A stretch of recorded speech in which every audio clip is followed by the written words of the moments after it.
Tu l'as sûrement déjà vécu, ou tu connais quelqu'un qui en est passé par là.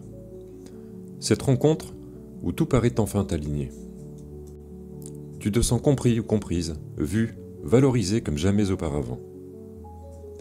Chaque mot semble tomber au bon moment, chaque regard est chargé d'une intensité presque magnétique. Tu te dis que c'est trop beau pour être vrai, mais ton cœur veut y croire. Et c'est là que tout commence. Ce charme n'a rien d'ordinaire. Il est calculé, précis, presque scientifique. Freud appelait ça le transfert de miroir, ce moment où l'autre reflète exactement ce que tu veux voir de toi-même. Il observe, il s'adapte, il s'imprègne de tes valeurs, de tes blessures, de tes rêves. Et en faisant ça, il renvoie une version de toi tellement parfaite que tu en deviens dépendant. Ce n'est pas un hasard, c'est une stratégie. Une très mauvaise stratégie. Carl Jung expliquait que nous tombons amoureux non pas des gens, mais des parties de nous que nous projetons sur eux. Le pervers narcissique, il le sait intuitivement. En fait, il se glisse dans cette faille, dans ce besoin de reconnaissance, dans ce vide que chacun porte en soi. Il devient en fait tout ce que tu attends, et tout ce que tu désires. C'est pour cela que tout commence trop bien, parce que tout est construit pour que tu t'abandonnes totalement. Regarde les débuts. Il te flatte sans relâche, il te drague, il anticipe tes désirs, il te fait sentir unique. Tu as l'impression d'avoir enfin trouvé la bonne personne, la personne qui te comprend sans que tu aies besoin de parler. C'est envoûtant, c'est magnétique. Mais en réalité, ce n'est pas de l'amour. Non, c'est une étude comportementale. Eckhart Tolle parlerait ici de l'ego déguisé en amour. Cette force qui se nourrit de ta réaction, de ton attention, de ton énergie. En fait, il copie. Tu te dis que dans cette intensité, qui est rare, elle prouve la profondeur de la relation. Mais la vérité, c'est qu'elle cache une intention, te rendre dépendant émotionnellement. Le charme devient une arme douce, une drogue émotionnelle déguisée en affection. Il crée le manque avant même que tu t'en rendes compte. Un psychanalyste français, Paul-Claude Racamier, il disait que le pervers narcissique n'aime pas, il vampirise. Il absorbe ta vitalité pour se sentir exister. Et plus tu es lumineux, plus il te choisit. Parce que ton énergie devient sa nourriture. Il cherche la brillance, l'authenticité, la gentillesse, car il ne peut les reproduire lui-même. Aussi, tu crois qu'il t'admire, mais en fait, il cherche à te posséder. Tu sais, beaucoup de personnalités, des personnalités puissantes, ont été confrontées à ce type de relation. Même Jung en a parlé dans ses correspondances. Il évoquait la fascination destructrice qu'un individu peut exercer sur un autre, jusqu'à lui voler son centre. Cette expérience, il l'a vécue avec une de ses patientes, c'était Sabina Spierin, il me semble, ouais, ça. Une relation subtile entre passion, pouvoir et dépendance, on dirait limite le titre d'une série. Ce n'est pas une fiction, en fait c'est une mécanique humaine ancienne qui se répète depuis des siècles, sous des formes différentes. Le plus troublant, c'est que souvent le pervers narcissique ne ment pas au début. Il dit exactement ce qu'il ressent sur le moment. Mais ce ressenti n'a aucune profondeur. Il change au gré de ce qu'il veut obtenir. L'amour qu'il offre est une illusion temporaire, calibrée pour séduire, puis pour dominer. C'est ce que Socrate appelait la séduction du sophiste. Celui qui utilise la vérité, non pour élever, mais pour manipuler. Et nous, dans tout ça? Pourquoi nous tombons dans ce piège malgré notre intelligence, notre intuition et notre expérience? Pourquoi? Parce que nous avons besoin d'être vus. Pas de manière superficielle, mais dans notre essence. Et très souvent, on a aussi besoin d'être écouté. Et quand ce quelqu'un nous regarde enfin avec cette intensité, ce regard qui semble dire « je te comprends », on baisse alors nos défenses. Et c'est là qu'il entre. Il entre en jeu. Le masque du charme agit comme une lumière trop forte. Elle éblouit. Tu veux croire que cette fois, c'est différent. Tu veux te dire que tu ne peux pas avoir tort. Et tu ignores les petits signes, les incohérences, les red flags, les compliments qui sonnent un peu trop justes, les je t'aime prononcés trop tôt. Parce ils activent en toi quelque chose de plus profond. C'est ce besoin de réparer les blessures que tu portes depuis longtemps. Le pervers narcissique, lui, il sent cela. Il sent sans que tu dises un mot. Et c'est là que commence la véritable emprise. Il devient celui qui te donne ce que tu n'as jamais reçu. L'attention, l'écoute, la validation. Et toi, tu t'y attaches. Tu t'y accroches, parce que tu crois que c'est enfin l'amour. Mais en fait, ce n'est pas de l'amour. C'est une scène, une mise en scène. C'est un théâtre intérieur où il joue le rôle que ton inconscient a écrit. Jung disait « Ce que tu nies te soumet, ce que tu acceptes te transforme ». Tant que tu refuses de voir le masque, tu restes pris dans la pièce. Mais dès que tu commences à observer le rôle, à voir le jeu qu'il joue, quelque chose se libère. Et pourtant, tu n'es qu'au début. Ce n'est pas encore la violence. Ni le doute, ni la destruction physiologique. En fait, c'est le début du piège. Le moment où tout semble lumineux, alors que la nuit se prépare à tomber. Parce qu'après le charme, vient toujours le contrôle. Et c'est là que tout se joue. Dans la partie suivante, on va plonger un peu plus dans la mécanique du contrôle, ce système invisible qui transforme la séduction en domination. Et ça, sans que tu t'en rendes compte. Mais avant, je voudrais que tu me dises en commentaire si dans ta relation, il s'agit d'un homme manipulateur ou d'une femme narcissique. Je te répondrai à chaque fois. C'est souvent là que tout bascule, sans que tu le remarques.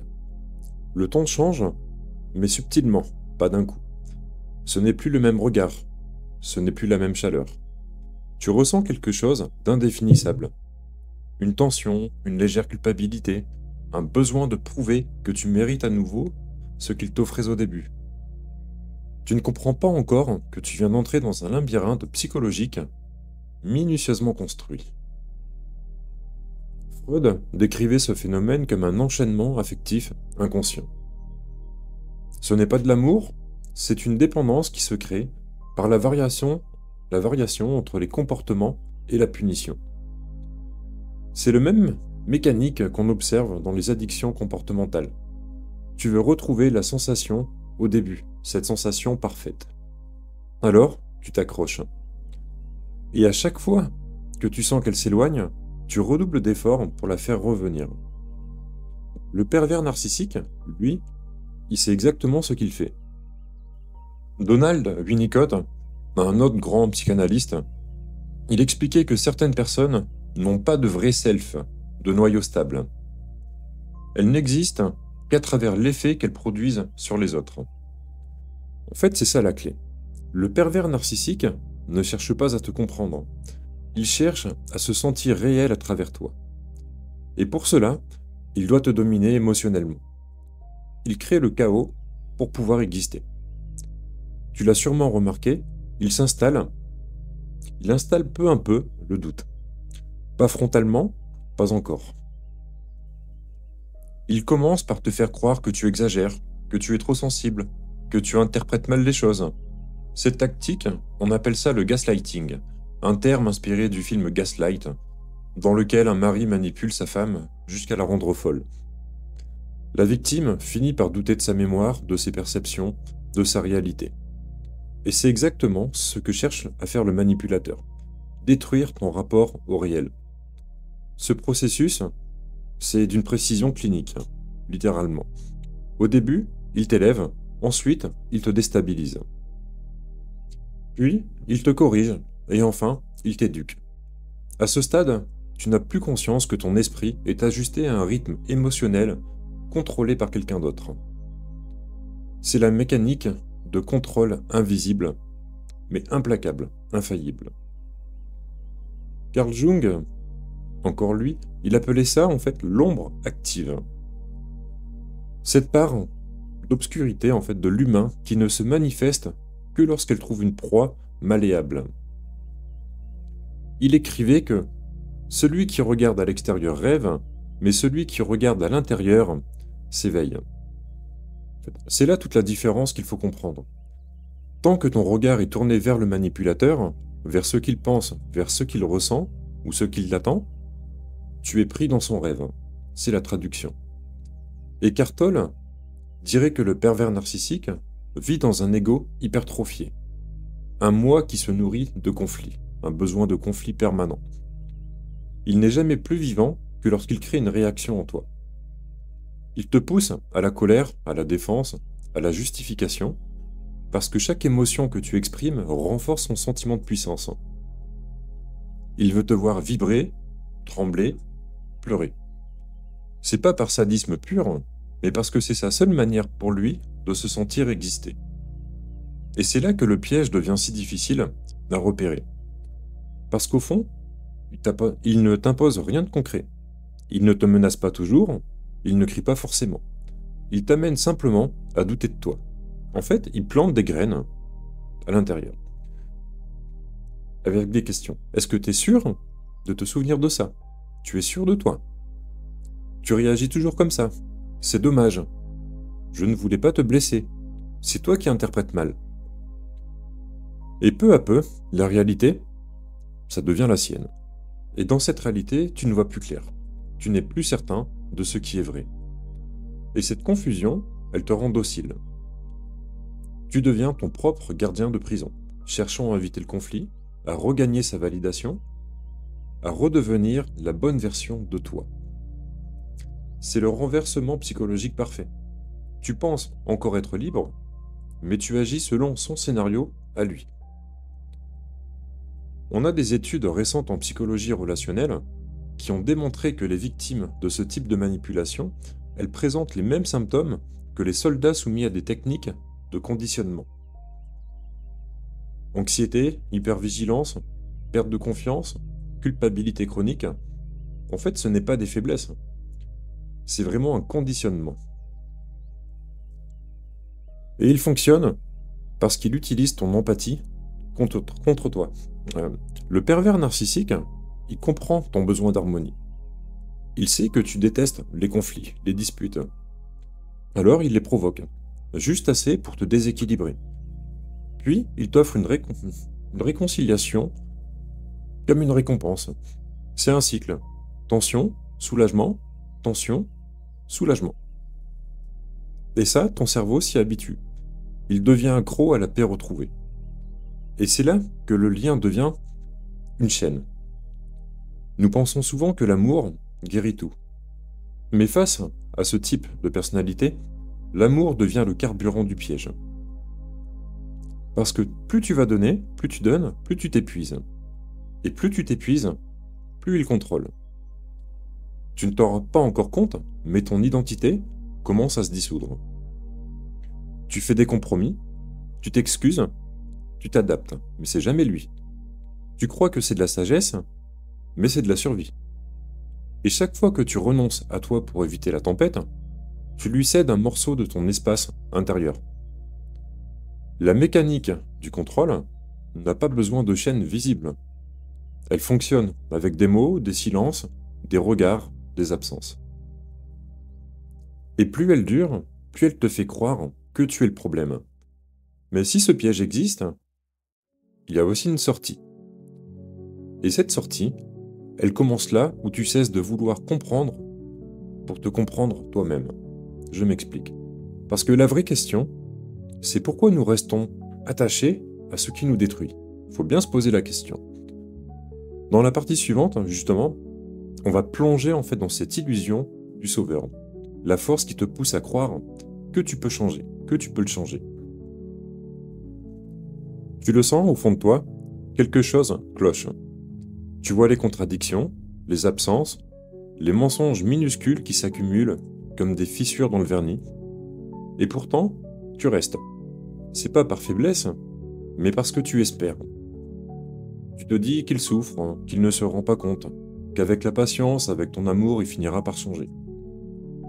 Tu crois qu'en lui montrant ce qu'est l'amour véritable, tu pourras éveiller la partie blessée en lui. Et à chaque fois, tu donnes toujours plus. Et c'est ici que commence le piège le plus cruel. Carl Jung, encore, disait que nous attirons toujours ce que nous avons besoin pour devenir conscients de nous-mêmes. Et c'est dans cette dynamique, ce besoin de sauver l'autre, que cache souvent une blessure plus profonde. Celle de « ce n'est pas être sauvé par soi-même ». Nous cherchons à réparer, dans l'autre, ce qui en nous n'a jamais été entendu. C'est une danse inconsciente. Et le pervers narcissique, lui, il la connaît par cœur. Il sent que tu veux guérir quelqu'un. Il te laisse croire que ce quelqu'un, c'est lui. Tu lui trouves des excuses. Son passé difficile, sa peur de l'abandon, ses parents toxiques. Tu analyses, tu comprends, tu pardonnes. Tu essayes de pardonner, car au fond de toi, tu ne pardonnes pas toujours. Ce qui est tout à fait normal d'ailleurs. Tu transformes sa cruauté en fragilité, sa froideur en blessure, son silence en souffrance intérieure. Et cette interprétation, elle te maintient dans le rôle du sauveur. Ce rôle flatte ton empathie, ton intelligence émotionnelle, ton besoin de donner un sens à la douleur. Mais en réalité, il t'enchaîne à une illusion. Eckhart Tolle explique que l'ego adore se définir à travers le problème des autres. Tant qu'il y a quelque chose à réparer, il se sent utile, vivant, important. Tu crois aimer, mais souvent, c'est ton ego spirituel ou affectif qui parle. Cette partie de toi qui veut être celle qui transforme, qui guérit, qui comprend tout. En apparence, c'est noble, c'est très bien, mais destructeur dans les faits. Car face à quelqu'un qui ne veut pas être sauvé, ton amour devient d'une offrande sans fin. Et ça, il faut bien le comprendre. Il y a une phrase du psychanalyste, c'est Jacques Lacan, qui résonne ici. On ne peut guérir que celui qui le demande. Et le pervers narcissique, lui, il ne demande pas à être guéri. Parce que son équilibre repose justement sur ton déséquilibre. Si tu le soignes, il perd sa source d'énergie. Alors consciemment ou non, il te ramène toujours à ce point de désespoir où tu crois que ton amour n'est pas encore assez fort. Et tu t'accroches. Tu changes ta façon de parler, de réagir, d'aimer. Tu t'adaptes. Tu fais attention à ne pas le froisser, à anticiper ses humeurs, à éviter les disputes.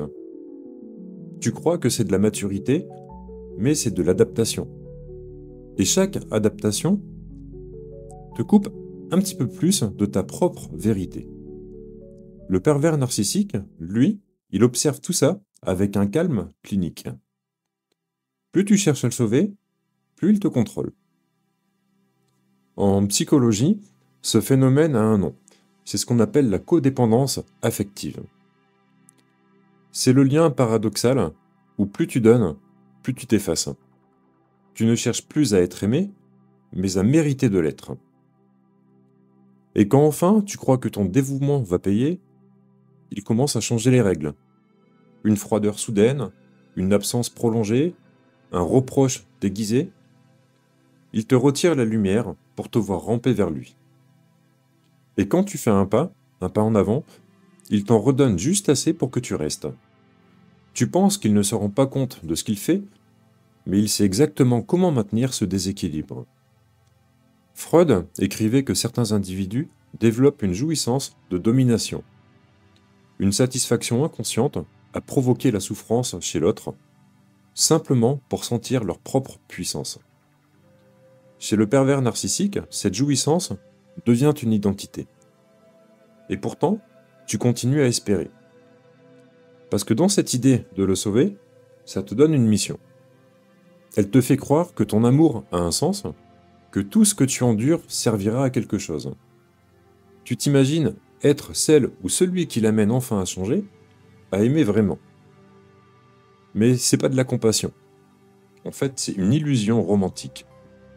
Celle du héros blessé qui croit pouvoir sauver le monstre en découvrant la beauté cachée derrière la bête. Ce mythe, on le retrouve absolument partout, dans les romans, dans les films, dans les contes.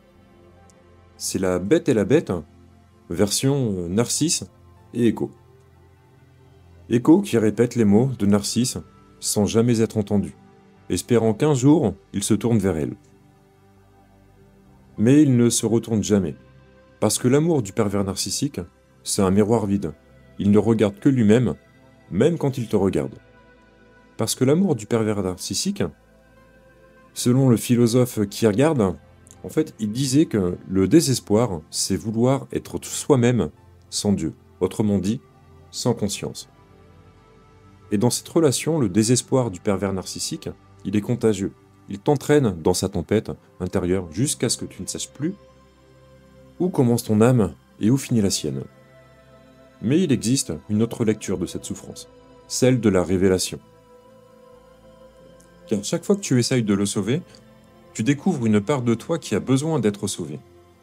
Ce n'est pas lui que tu dois comprendre, c'est le mécanisme en toi qui t'attire vers ce genre de relation. Tant que tu n'as pas guéri ce besoin de te sacrifier, tu vas continuer d'attirer ceux qui s'en nourrissent. Et c'est ici que la transformation commence. Quand tu cesses de te battre pour qu'il change, et que tu tournes enfin le regard vers toi. Ce moment où tu réalises que ton rôle, ce n'est pas d'éduquer un cœur fermé, mais de t'en protéger, de protéger le tien. Parce qu'à partir de cet instant, il y a quelque chose qui va basculer. Tu passes du rôle de victime à celui d'observateur. Et c'est ce regard-là qui va commencer à briser le sort, lucide et calme. Mais comment redevenir fort, stable et maître de ton énergie quand t'as été vidé, manipulé, confondu? Comment reprendre le pouvoir sans tomber dans la haine ou dans la vengeance, car ça sert strictement à rien? On va découvrir quelques petits principes stoïciens dans la prochaine partie, avec la psychologie moderne et ce qu'on appelle le pouvoir du détachement. En fait, c'est la clé pour reprendre le contrôle de ta vie sans te perdre à nouveau. Il arrive un moment où tu n'as plus la force de sauver, de comprendre, ou d'expliquer, ou de justifier. Ce moment-là, où tu regardes le miroir, tu ne te reconnais plus. Tes émotions ne t'appartiennent plus vraiment. Tu ressens, sans savoir pourquoi, tu doutes de ce que tu dis, tu marches sur la pointe des pieds dans ta propre existence. Et c'est là précisément que commence la possibilité du détachement. Non pas pour fuir, non pas pour devenir froid, mais pour reprendre le centre. Les stoïciens appelaient cela l'indépendance intérieure. Épictète enseignait que ce qui trouble l'homme, ce ne sont pas les choses, mais l'opinion qu'il s'en fait. Cette phrase, aussi simple qu'elle paraisse, est une arme de libération. Parce qu'elle t'invite à comprendre que tu ne pourras jamais contrôler le comportement du pervers narcissique. Mais tu peux choisir la signification que tu donnes à ce comportement. Et ce choix, c'est la racine du détachement. Le détachement ne veut pas dire ne plus ressentir. Il signifie ressentir sans se laisser gouverner. Quand il provoque, tu observes. Quand il te dévalorise, tu réalises que ces mots ne t'appartiennent pas.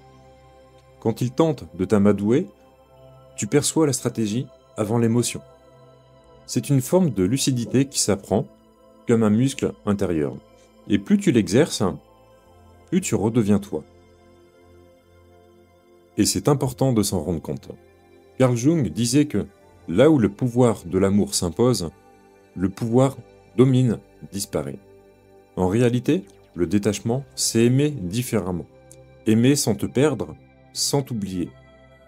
C'est comprendre que ton calme n'est pas une faiblesse, mais une frontière.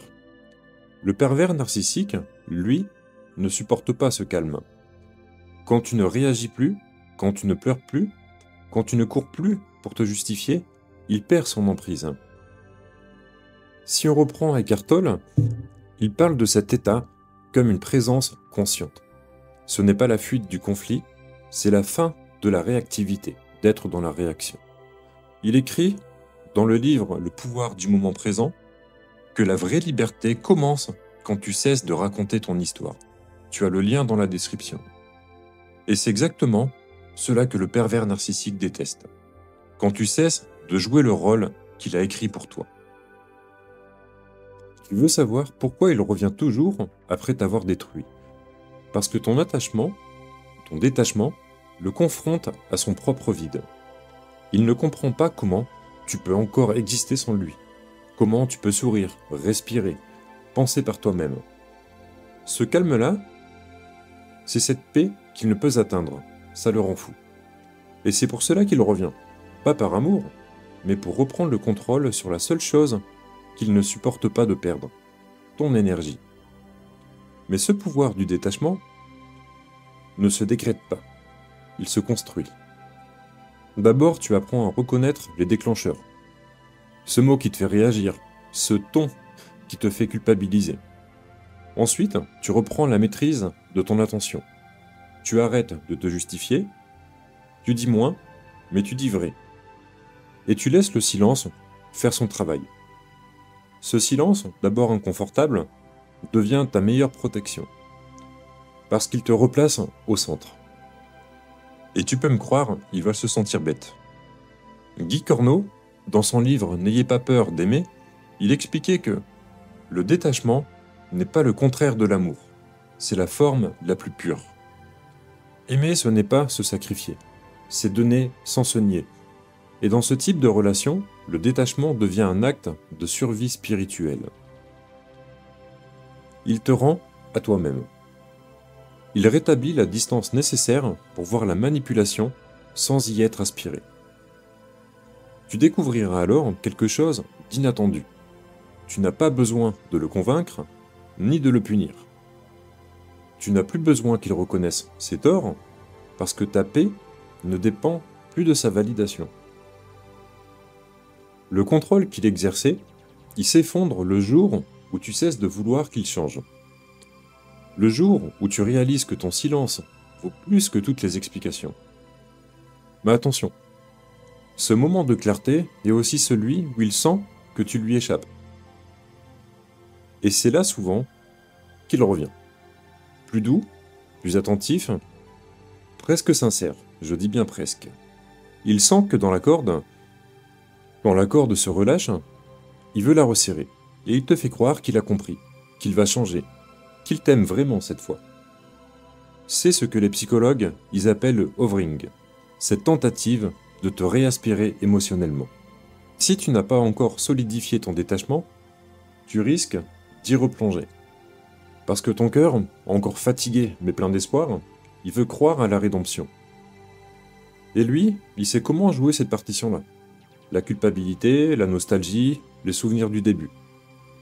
C'est un retour du masque, mais encore plus dangereux que le premier.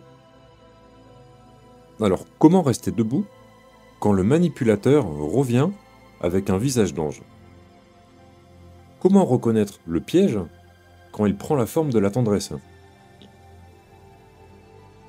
Pour ça, il faut plonger dans le moment critique, le retour du masque. En gros, c'est découvrir pourquoi il revient toujours et comment ne plus jamais tomber dans son filet. On disait, le silence l'étouffe. Ton absence devient une plaie qu'il ne supporte pas. Non pas parce qu'il t'aime, mais parce qu'il perd son miroir. Alors, il revient, encore et encore. Et rarement de la même manière.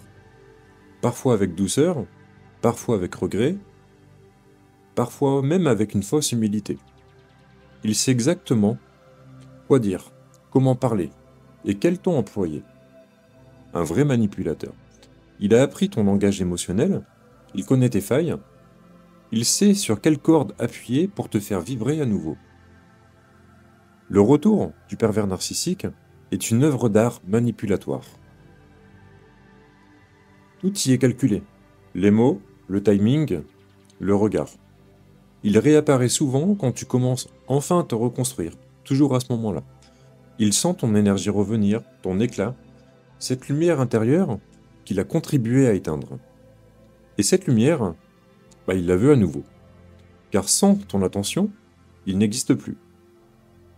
Carl Jung expliquait que tout ce que tu nies te soumet. Et lui, il sait intuitivement. Tant que tu refuses de le haïr, tant que tu regardes, tant que tu gardes de la compassion pour lui, que tu espères encore qu'il a changé, tu restes lié. C'est le lien invisible de l'attachement traumatique, une dépendance émotionnelle créée par l'alternance entre l'amour et la souffrance. Ce lien, il le ravive en te ramenant les souvenirs du début les moments où tout semblait vrai. Je repense à nos débuts, tu étais la seule personne qui me comprenait, et ainsi de suite. Cette phrase, tu l'as peut-être déjà entendue. Elle n'est pas anodine. C'est une clé émotionnelle. Elle te replonge dans la nostalgie, dans cette époque où tu te sentais spécial. Mais ce n'est pas de la sincérité.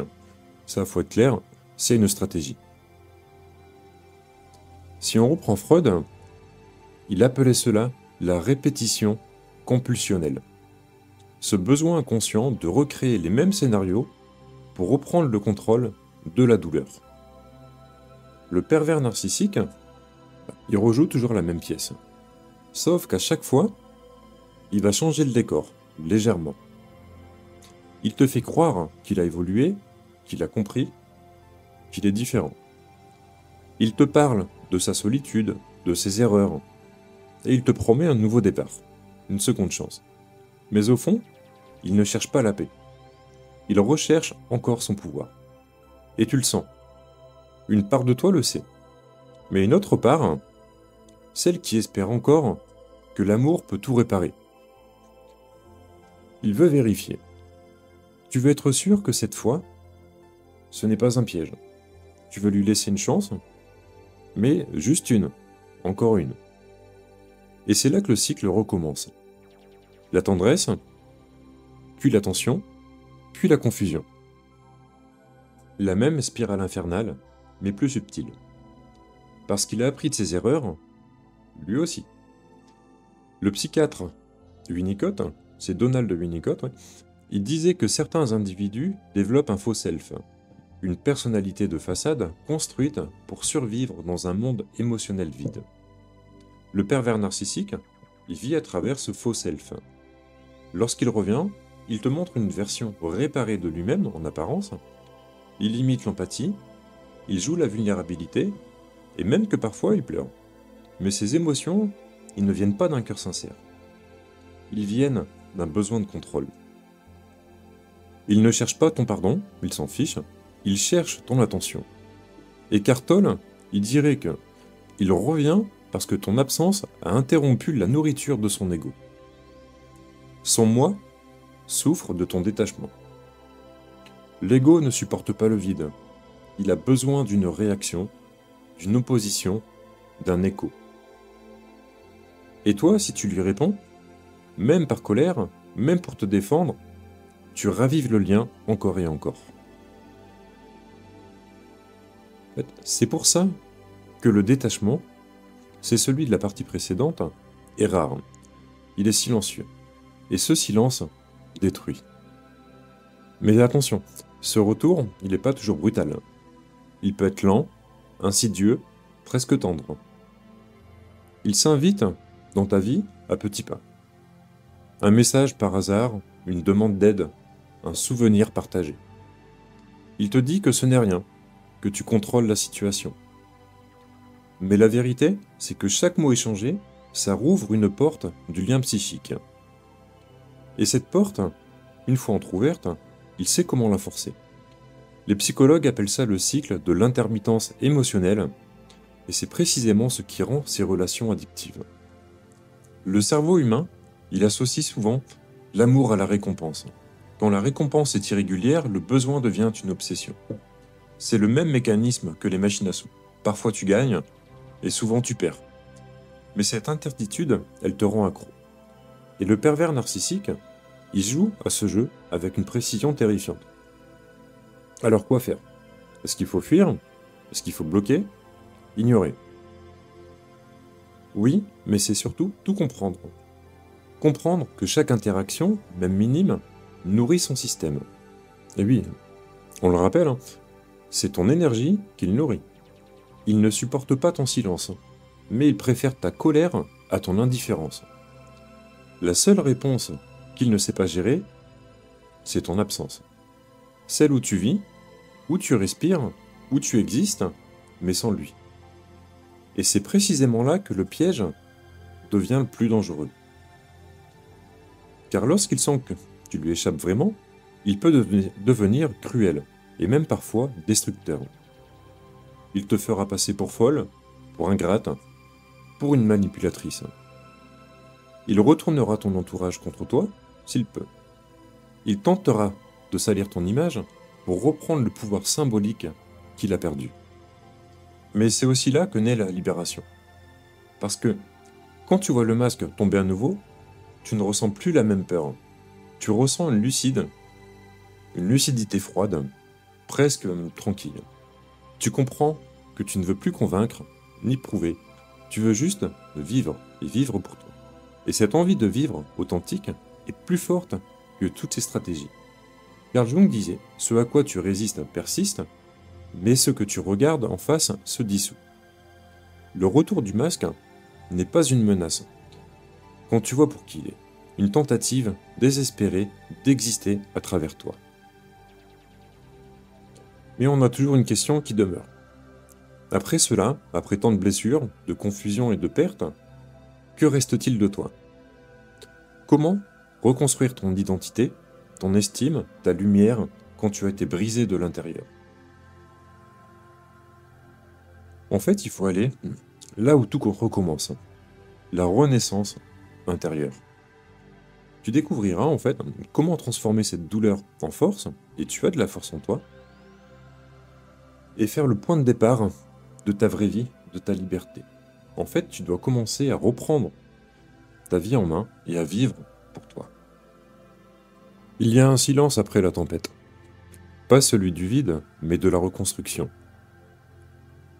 Tu ne sais pas encore qui tu es devenu, et tu ne sais pas par où commencer.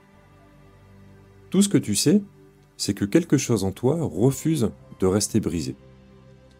Et ça, c'est la première étincelle. Ce moment où tu décides, sans même l'exprimer, que cette histoire ne sera pas ta fin.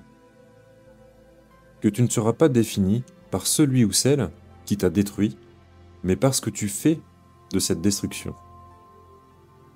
Je crois que c'était Carl Jung qui écrivait « L'on ne devient pas illuminé en imaginant des figures de lumière, mais en rendant conscient l'obscurité. » Et c'est exactement cela la renaissance. Ce n'est pas nier ce que tu as vécu, c'est regarder la blessure en face, sans filtre, sans honte, sans phare. C'est admettre que tu as souffert, que tu as été manipulé, que tu t'es perdu. Et surtout que ce n'était pas ta faute. Et c'est justement cette lucidité qui devient ton point d'ancrage. Parce que ce que tu nommes cesse de te dominer. Le pervers narcissique, il t'a peut-être vidé, mais il t'a aussi révélé une chose essentielle. C'est ta capacité à te relever. Avant lui, tu n'avais peut-être jamais pris conscience de ta force intérieure. Tu donnais sans compter, tu croyais que l'amour signifiait sacrifice, mais aujourd'hui, tu apprends que l'amour véritable, ça commence par toi. C'est cette bascule invisible entre subir et choisir. Entre chercher à être aimé et décider d'aimer avec conscience sans te trahir. Eckhart Tolle parlerait ici d'éveil. Ce moment où tu te rends compte que tout ce que tu croyais être une malédiction était en réalité un appel. Un appel à t'éveiller, à te libérer, à sortir du mental qui voulait contrôler et du besoin d'être connu, du désir d'être validé. Parce que la vérité, c'est que tu n'as jamais eu besoin de leur approbation. Tu as juste oublié ta propre valeur.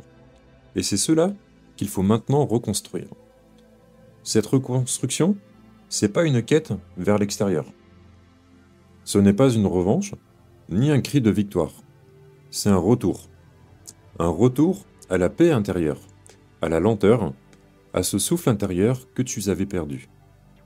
Les stoïciens, ils appelaient ça l'ataraxie. C'est l'état d'âme qui ne dépend plus des tempêtes du monde. Marc Aurèle, dans ses Pensées pour moi-même, écrivait « Le bonheur de ta vie dépend de la qualité de tes pensées. » Et aujourd'hui, ce n'est plus une citation abstraite. C'est une direction.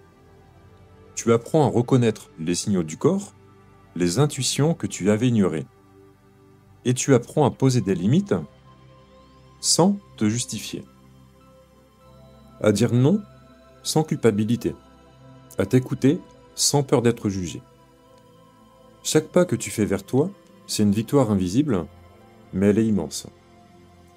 Parce que le monde intérieur que tu construis devient plus solide que tout ce que l'on pourrait t'enlever. Et puis il y a une chose étrange qui se produit quand tu guéris. C'est la compassion, elle renaît véritablement. Pas pour lui, mais pour toi. Pour les autres qui traversent les mêmes ombres. Tu comprends que ce que tu as appris dans la douleur, ça devient un savoir, une force tranquille.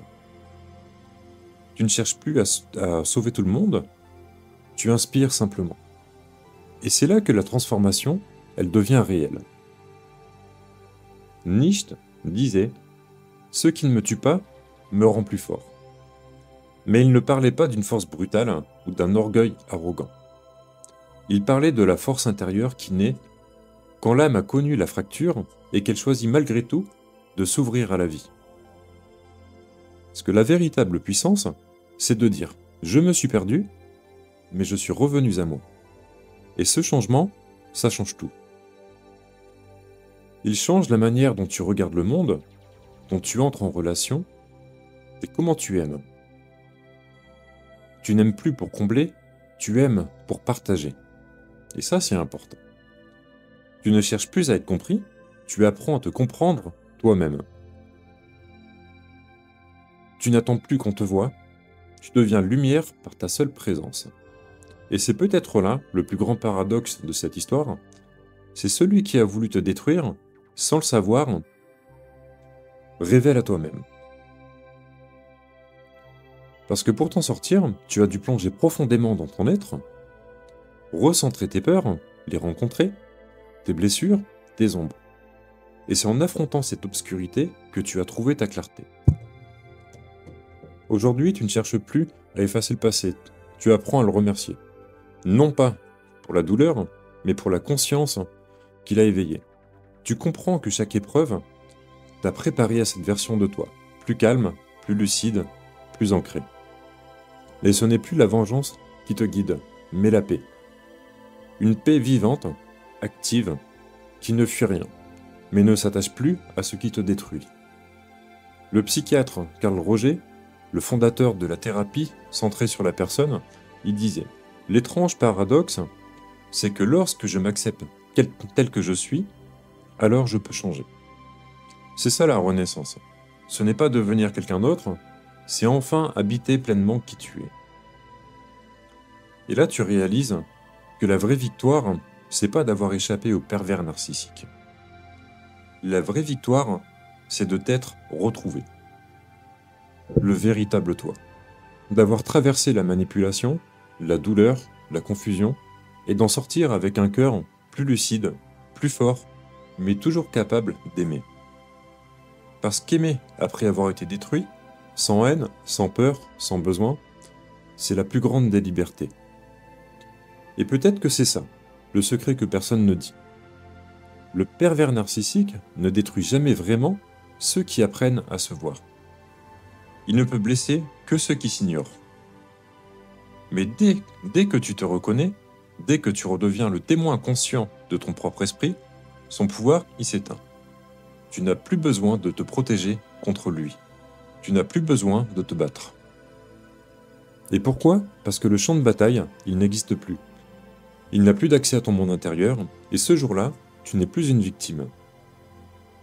Tu es devenu un survivant. Et tu es libre.